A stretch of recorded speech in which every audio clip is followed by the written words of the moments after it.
A Compromís sempre hem cregut que els valencians no devíem estar pagant per circular per autopistes mentre altres llocs no es pagaven. De fet, a mig estat espanyol no es pagava per circular mentre nosaltres estàvem o bé condenats a morir mentre circulàvem per la Nacional 340 o a jugar-nos la vida o a pagar a empreses com Abertis, que estan especialitzades en viure dels diners públics baix l'eufemisme de la col·laboració público-privada.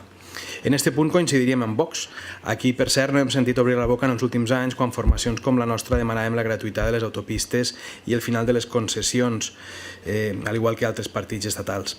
Quan ja la pressió va fer insuportable el govern mantindre els peatges, este va donar el seu braç a tòrcer i va alliberar per fi la circulació, tot i que els seus ministres seguien parlant d'eurovinyetes o peatges a l'ombra o que nada és gratis. Que ens ho diguen els valencians que hem estat 50 anys pagant per circular per l'AP7 o sent el territori més infrafinançat de l'Estat. L'imprevisible del president Sánchez ha dit ara que no hi haurà peatges a partir de gener, tot i admetre que tant el govern com la Comissió Europea treballaven amb aquesta opció en el Pla de Recuperació, Transformació i Resiliència.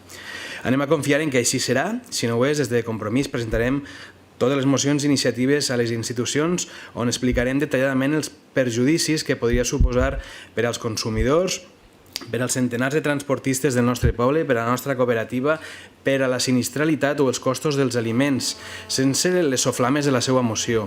Aquesta moció de Vox on mesclen sense cap criteri els salaris, l'eliminació d'impostos a qui contamina o imposen el que és o no útil i productiu, el que té o no qualitat o el que consideren ells gastos ineficaços. El seu Consell, per exemple, ha demostrat haver estat ben poc útil últimament en la gestió dels llocs de treball del professorat per al proper curs, que ho analitza el seu conseller i obre en conseqüència. Per últim, reclamen a l'Ajuntament de XXX acabar amb organismes municipals sense utilitat pública. Imaginem que deuen estar parlant d'allò de Kimberlé. Els organismes municipals sense utilitat pública, no sé, que ens diga exactament què volen eliminar exactament. Les subvencions a sindicats, no sé si n'ha trobat alguna als pressupostos municipals.